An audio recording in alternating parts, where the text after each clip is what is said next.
In 2022, Australia came out of COVID lockdown. Life returned to the UNE campus. Students returned to the colleges, and graduations returned to the lawns of Bulimimba. For many of UNE's academics and researchers, 2022 was a year of accomplishment. Recognition came for individuals, like ecologist Dr. Debbie Bauer, who received a 2022 New South Wales Young Tall Poppy Science Award for her work aimed at conserving our native wildlife. Pharmacy lecturer and founder of Farm Online, Anna Barwick, was one of 60 women recognised as a superstar of STEM by Science and Technology Australia. UNE Distinguished Professor and Smart Farm pioneer Dave Lamb became the first Australian to be awarded the Pierre C. Robert Precision Agriculture Award. The award acknowledges his global significance in the field of precision agriculture. Paleontologist Dr. Marissa Betts teamed up with UNE videographer Mike Terry to produce the short film Roller, which won the Geoscience Professionals category at the Earth Futures Festival. The film looks at the relationship between the science of geology and the culture of Aboriginal people. Early childhood education researcher Dr. Marg Rogers led the production of a series of books for young children that explore the unique challenges of growing up in a mobile workplace like the defence sector. The books won a Distinctive Work Award from the Council for the Humanities, Arts and Social Sciences.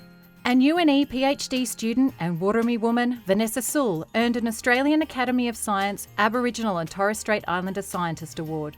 Vanessa investigated a sustainable vaccine to protect against internal sheep parasites. UNE's teams accomplished some great things in 2022. In the first 3 months of the year, UNE's School of Environmental and Rural Science signed off on $33.6 million in new research funding. ERS researchers are now investigating the role of the cattle and sheep genome in lowering ruminant methane emissions and testing feed supplements with the same aim. Other researchers are working with the region's communities to build resilience to drought and better manage pests on private land. UNE's Applied Agricultural Remote Sensing Centre had another stellar year.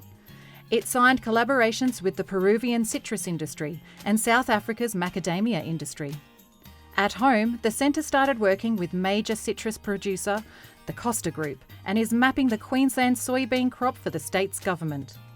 Last month, UNE hosted the launch of the Manna Institute, a research and training institute dedicated to improving mental health in rural and regional Australia.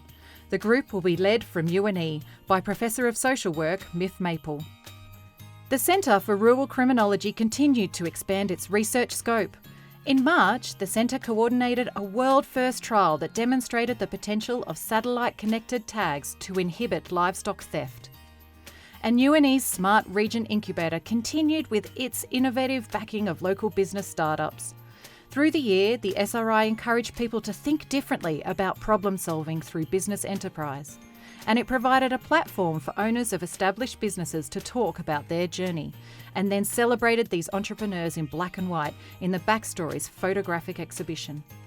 When the COVID lockdowns were imposed, UNE Life drew on university staff to launch a series of vaccination clinics around New England that delivered about 7,500 jabs. Last month, the effort was recognised with an award for community engagement in the Australian Financial Review's 2022 Higher Education Awards. Over the year, UNE as an institution chalked up some important wins.